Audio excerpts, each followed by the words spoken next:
Hello friends, and welcome back to How to Make It with Lily. I had made a haunted village light up centerpiece previously, and I've gotten requests to do a solo video for that.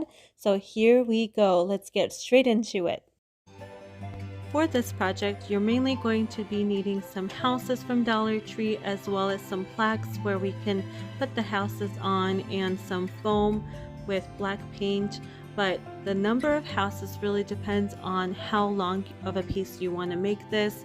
I'm making mine pretty long. It's about a 4-feeder, so I'm going to be using 20 houses all in all. So the first step is to paint all the houses the color of your choice. I'm going with the black because I really love the black silhouette look of haunted houses, especially these laser cut ones. And as you can see, I have my wonderful little helper here helping out with this.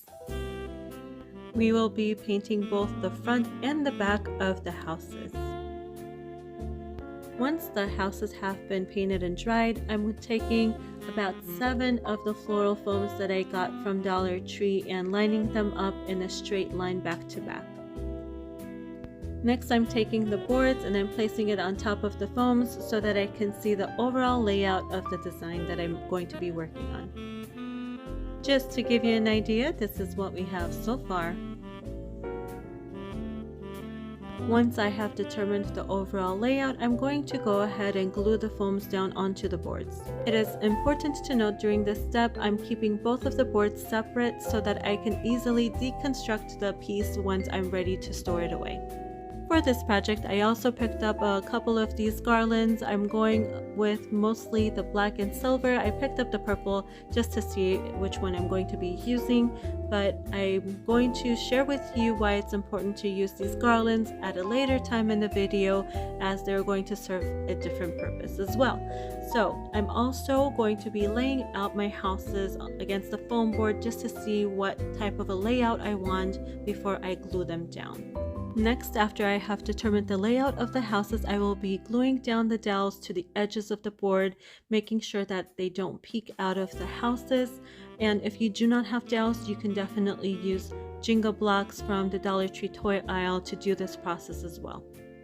And this is what we have so far. It is also important to note here that I'm choosing to do the same houses one across from the other, and you will see the purpose of that as well. To make this piece easy to store away after Halloween, I'm going to be gluing the dowels opposite to each other on one board, as opposed to gluing the dowels to the middle of the board to hinge it all together, so to speak, because this way I can separate out the pieces and store the pieces separately in storage. By doing this, you can see how easily you can bring the pieces together or take them apart. This is a very wide and tall project, so it's hard for me to capture it all on one screen. So just to give you an idea where we're at, this is what we have so far with the project. Now I'm going to take the garland and wrap it around the foam area of the project, and I will be doing this on the 2 separate pieces until it's all completely covered.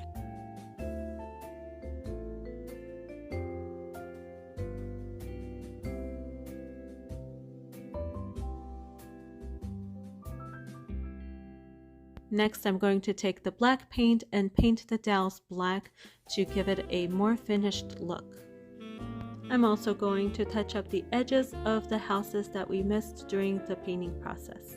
Next, to cover this pumpkin up, I'm going to be using this chalkboard crop it stickers that I found at the Dollar Tree Crafter Square section, and it's basically black vinyl that I will be cutting it to size, and this is what it looks like on the second piece when it's covered up, and this is pretty much what I'm going to do with the other. Next, I have decided to put lights in between the houses to make it glow for the night. Let me show you how to go about doing this. So the key here is to make sure that the second pattern lies perfectly to the back of the first one, and you want to match up the design basically. So here is an example from the front view. I'm matching up the design, and just in case if it doesn't sit right because we have this little bump on the bottom of this particular pattern, I am going to take a sharp scissors and basically cut that part off. You can see here that I'm able to accomplish this with regular scissors. I don't need any specific power tools to cut the pieces off. Now that the house is perfectly matched in pattern, I'm going to show you how to do the light installation. First off, we're going to start by putting all the batteries in the light packs, and then before you screw on the cap, make sure they work. Next, I'm going to plan on the entry and the exit of the light strings. So for this one, I will be starting on the right hand side by the grave site, which I want to highlight as well. And you want to make sure the bulb is slightly lower to where the design is to get that glow effect. The key here is to use one light bulb per element to highlight that element in the most effective way. And the most effective way is to put the light bulb as close to the design as possible so that it has a glow effect when you put it against the other silhouette of the house. And you want to hide the wiring in between the windows, so when you do put the silhouette against the other house and the patterns match up, you're not exposing any of the wiring. A technique that I use to contain the wiring in this project is what I call a bridge glue. And what you do is you put some of your glue on one side of the wiring and then take it to the other side opposing to that, and it creates this bridge effect containing the wiring. You will see that being used many times in this project. I repeat this process until the strings lights are done per house, and I have about 10 houses, so I will be doing this process for the rest of the houses as well. Just to give you an idea, this is what we have so far. I'm just putting the last touches on the wiring, making sure I use that bridge technique that I told you about, and then making sure the lights work before I put it all together. For this next step, I leave the lights on and then match up the patterns together, and this will allow me to see if there's any wiring being exposed that I need to redo that section again or not. Once I'm satisfied with the look, I'm going to use my glue gun and only glue the tops of the patterns together. I'm not entirely sure as to why, but on camera the lights look blue when in reality it's very much purple, but either way it looks good.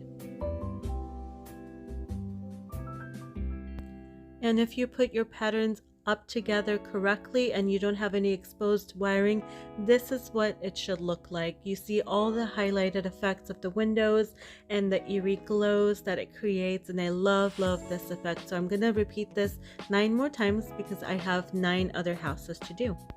As for the decorations, I found these wonderful adhesive felt pieces to use, and it comes in a pack of I think 20 pieces, and it has pumpkins, bats, as well as ghosts in it. I will be only using the ghosts from this pack. I also found a pack of wooden bats that I will be painting in black to use for this project. In addition, I also picked up 2 of these styrofoams where we're going to paint it as black, and then they will have trees on top of them. So we want to make sure everything is coherent with color. And I have my little helper here, as you can see, helping me do this.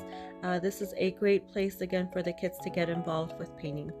I wanted to show you how I glued down some of the ghosts on the houses, as well as what I'm going to be doing with the styrofoam. You can see the styrofoam is now dry, and I tucked it in under a creepy cloth, and I have some of these black branches that we picked up from Dollar Tree, and those will be stuck onto the foam, and they're going to be like the creepy trees within the houses.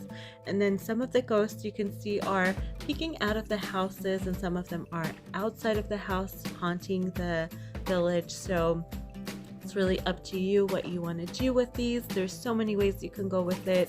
You can go a different direction completely and do skeletons.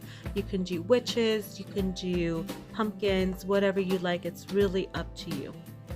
Now remember, earlier in the video I said it's important to use these Dollar Tree garlands for this project, and this is the reason why. Is because you can easily hide your battery packs underneath the garland. You have the choice of gluing it down and or just hiding it like I am. Make sure if you do glue it down, you do glue it down in a way that you can actually change the batteries if you have to with ease. So that is an important step in this process. This is what it looks like without any lights on. Pretty spectacular. And then this is what it looks like with the lights on. This was such a wow factor on this project, and it was really important to me to have the duality on both sides of the project to be visible for anybody sitting behind the table.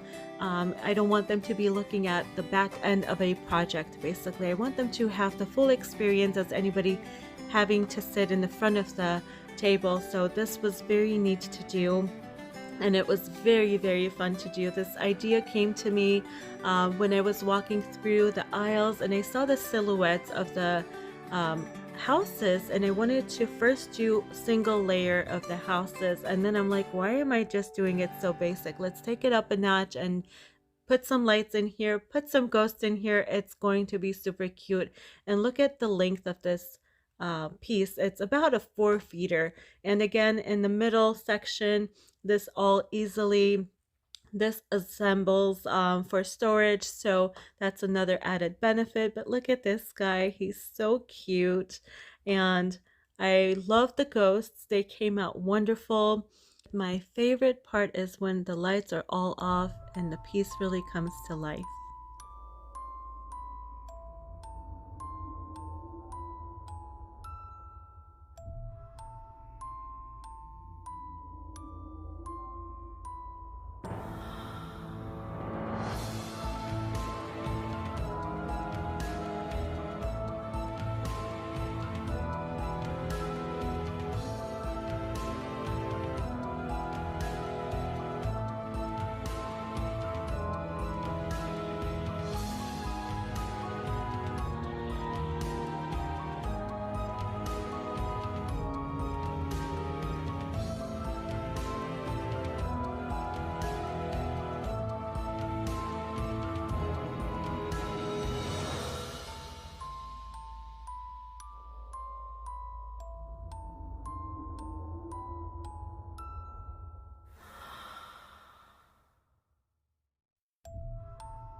Well, friends, I thank you so much for joining me yet again for another spectacular Halloween project lineup. I hope you get to try some of these projects yourselves and see how wonderfully easy it is to do them.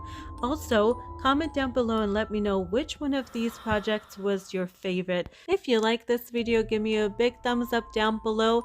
Also, if you haven't subscribed, hit that subscribe button. It's free. And don't forget to hit the notification bell. All these actions help in the growth and support of the channel. Thanks for watching. I'll see you back for another.